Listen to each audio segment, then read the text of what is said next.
A small business owner posted a thread last month asking how badly other owners were going to get hit by 2026 health insurance renewals. His own quote was going from $600 a month to $1,600.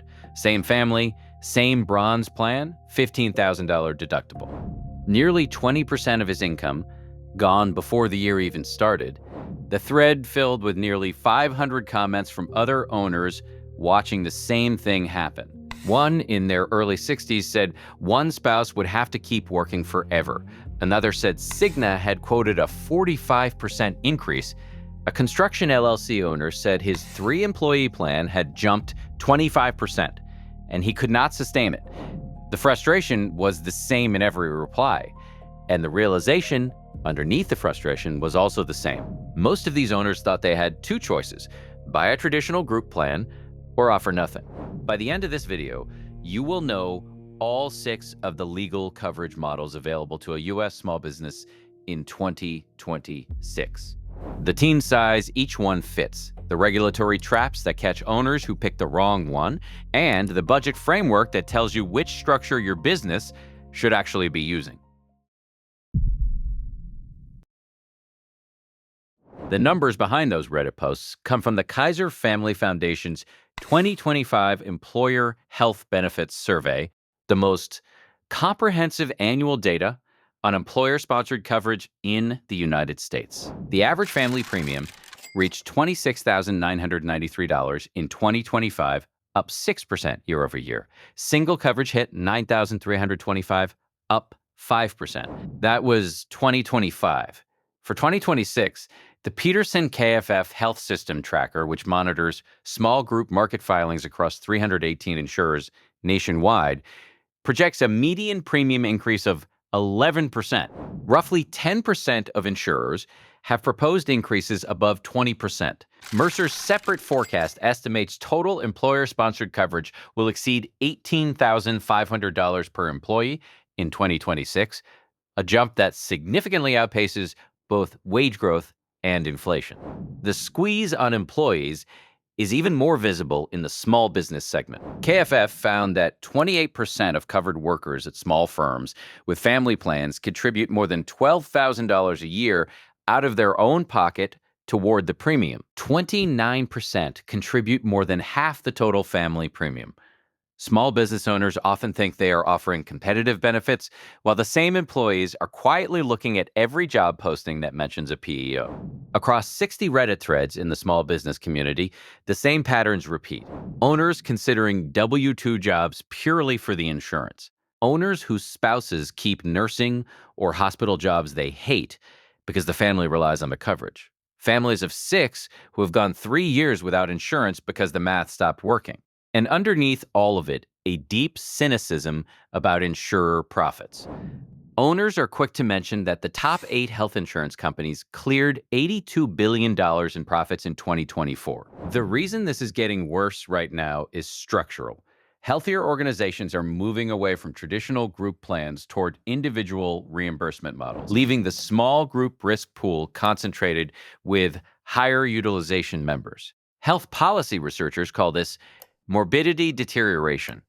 The insurers respond by raising premiums, which pushes more healthy organizations out, which raises premiums again. The 2026 ACA affordability threshold also increased to 9.96%, the highest ever, allowing employers to push more cost onto employees while still meeting the legal standard. Premiums are rising at the same time the affordability rules let employers absorb less of them. What most owners are missing is that the renewal letter is not the only data point. There are 5 other coverage structures that change the math entirely. The first concept is the difference between defined benefit and defined contribution. A traditional group plan is a defined benefit promise. The employer commits to a specific plan and absorbs whatever premium increase comes at renewal. A reimbursement model, like a individual coverage ICHRA or a qualified small employer ICHRA, is defined contribution.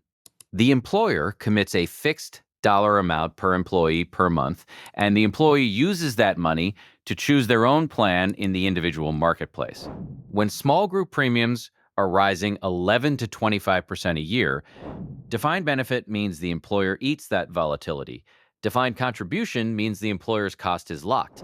The second concept is the value of pre-tax dollars. Every dollar that flows through a formal benefit structure, whether that is a Section 125 cafeteria plan, an HRA, a group health plan, or an HSA, is pre-tax for both the employer and the employee. Federal income tax, FICA at 7.65% on each side, and state income tax are all avoided. An informal cash stipend loses all of that. A $300 a month stipend nets the employee about $210 after taxes, while still costing the employer $323 after their FICA share. The same $300 routed through a formal HRA delivers the full amount at zero tax leakage. Same money, 30% more value. The third concept is risk pooling. Health insurance is priced on the average expected medical claims of whatever pool a business is in. A 10-person small business is its own pool, which means high variance and high premiums. Age-rated, a PEO pools that 10-person business with thousands of others into a master policy, which grants access to large group rates that small businesses normally cannot get. An industry association plan pools businesses in the same trade. And ICHRA moves employees into the individual ACA marketplace pool, which is a different pool entirely. When an owner gets quoted $800 per person per month, the answer is rarely find a cheaper plan.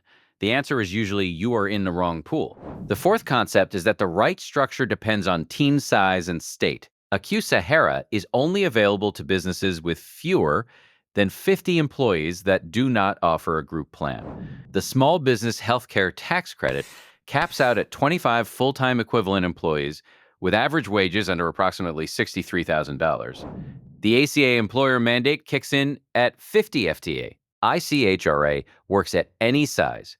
PEOs work above 10 employees but get expensive past 200. State mandates vary widely across California, Hawaii, Massachusetts, New Jersey, New York, and Rhode Island. Generic advice to look into ICHRA is wrong roughly half the time.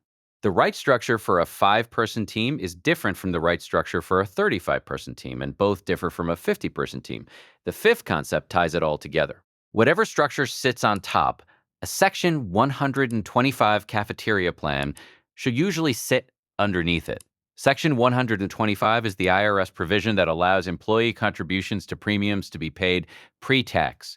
Without it, employees pay roughly 30% more in real cost on the same contribution. The setup is $100 or $200 one time, and the savings show up on the next payroll cycle. Most small businesses skip it because the terminology is dense and the value is invisible until tax time. The full process for choosing and implementing a benefit structure runs about 7 steps. It takes 6 to 10 hours of focused work spread over 2 weeks, and it pays for itself for years. Step 1 is to confirm the team size bracket. Count full-time equivalent employees, not headcount. 2 part-timers at 20 hours a week count as 1 FTE. Note which bracket the business falls into and which bracket it will likely move into in the next 12 months. The brackets that change the math are under 10, 10 to 25, 26 to 49, and 50 plus. Each bracket unlocks different IRS provisions and triggers different compliance requirements. Step 2 is to set the per employee budget. Start with what the business can sustain even in a bad quarter, not what feels generous in a good month.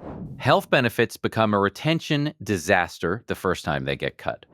As a baseline, KFF data shows small employers contribute roughly 75% of single coverage premium and 64% of family coverage premium. For very small businesses, the realistic per employee per month commitment usually starts around $300 to $700 and rises from there. Step 3 is to map the employee population. For each employee, note the age bracket, family status, and state of residence.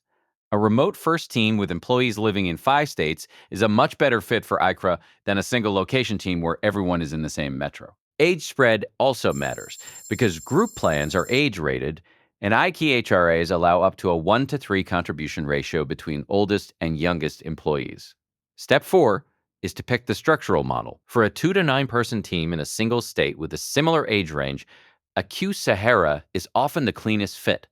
The 2026 IRS contribution caps are $6,450 a year for self-only coverage and $13,100 a year for family coverage, which is the budget the business commits to per employee. For a 2 to 25 person team that is multi-state or has a wide age range, an ICHRA almost always wins because employees get to pick local network plans and ICHRAs have no contribution cap. For a 10 to 50 person team that wants hands-off compliance, a PEO bundles HR, payroll, multi-state filing, and large group health plans for 2 to 6% of payroll plus premiums. For a 20 to 50 person team with a relatively healthy workforce, a level-funded plan or a healthcare captive often delivers 6% annual renewal trends compared to 12 to 15% in traditional small group.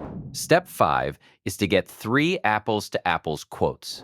3 administrators for ICHRA, 3 vendors for PEO, 3 carriers for group plans through the shop marketplace, or a broker. Bring the actual employee census from step 3 so the quotes are real, not range-based. Compare on total annual employer cost, employee out-of-pocket cost at each plan tier, and administrative fee disclosure. Step 6 is to plan the implementation calendar. ACA open enrollment runs November 1st through January 15th in most states. Group plan effective dates lag enrollment by 30 to 45 days. ICHRA rollout requires a 90-day employee notice. Shop marketplace tax credit certifications take additional weeks. Backwards plan from the desired effective date. Build in twice the buffer, the broker promises, and assign 1 internal owner. Step 7 is to document the plan in writing. ERISA requires a written plan document for any employee benefit plan, plus a summary plan description distributed to employees within 90 days of becoming covered. Most ICHRA administrators and PEOs handle this automatically. Most DIY group plan setups discover the gap during a DOL audit. 6 recurring mistakes show up across Reddit threads, broker complaints. And the 2026 DOL enforcement priorities. The first mistake is treating the renewal letter as the only data point. Owners open the renewal quote, gasp, and either eat it or drop coverage entirely without exploring alternative pool structures. The fix is to treat every renewal as the trigger for a 3-quote shop across 2 different structural models, not a one-line decision. The second mistake is offering an informal cash stipend instead of a formal HRA. It feels generous and simple and avoids paperwork. The cost is the 30% tax leak covered earlier in this video. A $300 stipend delivers about $210 to the employee and costs the employer $323 in wages plus FICA. The same $300 routed through a formal ICHRA delivers the full $300 at 0 tax leakage. Setup runs 2 to 4 weeks. The math change is an immediate. The third mistake is an S-Corp owner enrolling themselves in the company's HRA. 2% or greater shareholders in an S-Corp are treated by the IRS as self-employed, not employees, for fringe benefit purposes. They cannot legally participate in the company's HRA. The correct path for owner-employee coverage in an S-Corp is to put it on the W-2 as additional taxable compensation and then deduct it on the personal return as a self-employed health insurance deduction. The fourth mistake is mixing group coverage and ICHRA inside the same employee class. ICHRA rules forbid offering a group plan and an ICHRA to the same class. The class must be defined cleanly: full-time versus part-time, salaried versus hourly, geographic or age-based. Mixing inside a single class voids the ICHRA's tax-favored status. The fifth mistake is forgetting that ICHRA affordability blocks premium tax credit eligibility. An ICHRA that is affordable by the 2026 ACA standard, meaning the employee's required contribution is under 9.96% of household income for the lowest cost self-only marketplace plan, blocks the employee from receiving any premium tax credit. An unaffordable ICHRA leaves the credit available but reduces it. Setting the ICHRA at the affordability cliff without communicating it to employees produces the worst outcome. Generous enough to disqualify the credit, low enough that employees cannot afford coverage. The sixth mistake is skipping the ERISA written plan document. Failure to provide a summary plan description within 30 days of an employee's written request triggers penalties up to $110 per day per employee. The 2026 DOL enforcement priorities focus on plan documentation, mental health, parity audits, and No Surprises Act compliance. Confirm the broker, HRA administrator, or PEEO, is generating the plan documents before assuming they are handled. Once an owner has chosen their structural model, the next decision is which platform actually runs it. PeopleKeep handles individual coverage, HRA and QSEHRA administration for small businesses that have decided the reimbursement model is the right fit. JustWorks operates as a professional employer organization, pooling small businesses into a master health policy with Aetna and United Healthcare, so that 10-person teams can access plans normally reserved for large corporations. For owners weighing the full landscape of administration platforms, including Gusto, Bamboo HR, OnPay, and Rippling on benefits administration capability, the next video on this channel, Best HR Software for Small Business in 2026, covers all of them in a side-by-side roundup. The link is in the description. 3 concrete actions to take this week. First, count the team's full-time equivalent employees and identify which bracket the business sits in. Under 10, 10 to 25, 26 to 49, or 50 plus. Write it down. The bracket determines which structures are even available. Second, look at the next renewal date and work backwards. If the renewal is in October, the decision needs to be made by midsummer. If the renewal is in January, it needs to be made by October. Mark the deadline now before the urgent quarter overruns it. Third, pick one of the 6 coverage structures covered in this video and read one focused article on it before the end of the week. PeopleKeep has clean explainers for QSEHRA. The U.S. Chamber covers PEO economics. Healthcare.gov has the official rules. Pick the structure that matches the team size from Action 1 and learn it deeply enough to know whether it fits. Next week on this channel, the full side-by-side comparison of Gusto, Bamboo HR, Rippling, OnPay, JustWorks, and TriNet for Small Business Benefits Administration. If this video saved you from picking the wrong structure, subscribe so the software comparison shows up when it goes live. And one question for the comments. The answers in the comments help shape the next round of videos, and reading what other owners are doing tends to be more useful than any article. Are you looking at ICHRA for 2026? Sticking with a group plan or considering a PEO? Drop one in.